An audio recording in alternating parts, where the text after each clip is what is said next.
Hey everyone, Daniel Rubino here, Windows Central. We're at CES 2019. This is a Samsung Flash. It's a brand new laptop that's coming out. It's a budget device. It's meant for students. It's a little crazy and weird. Today I'll show you why. Stay tuned.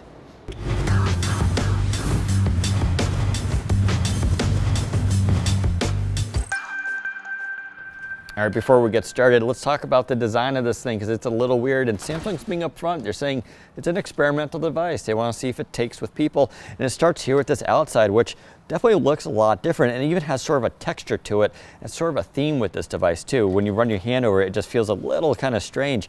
It's kind of nice though, and you have these nice little accents sort of built into the cover as well.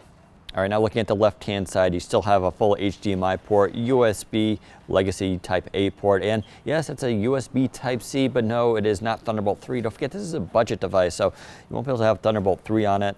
You also get a power barrel plug there, but you can charge it with Type C if you want to. On the right-hand side, you do get a security slot, another USB Type A, headphone jack, and look at that, micro SD card. Pretty cool to have this on a budget device.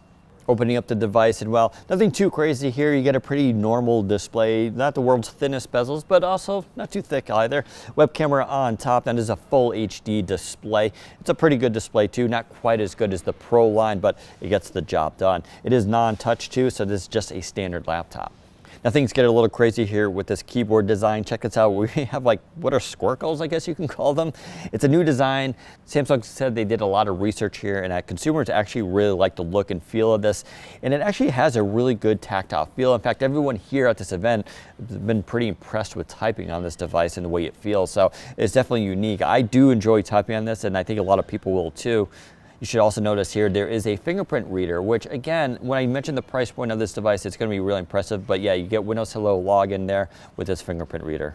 Turning to the trackpad here, it's a really nice design, feels great, smooth, and yes, it uses precision drivers. That's all I asked for. Now, one of the more controversial design choices here is the material used on this keyboard deck. It's really hard to describe.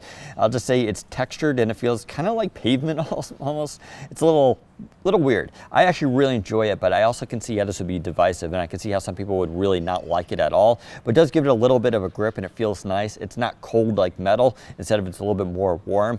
Like I said, a lot of companies are going to be experimenting with textile materials going into 2018, 2019, and that's what we see here.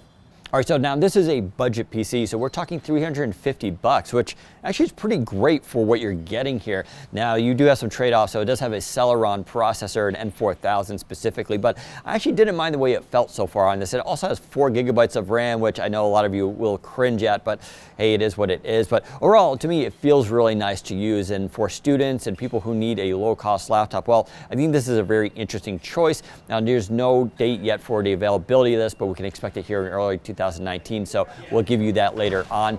If you have any questions about this, leave them below. We'll try to answer it, and tell me what you think about it. Did Samsung nail it, or did they flub it? Thanks for watching. Take care, everyone.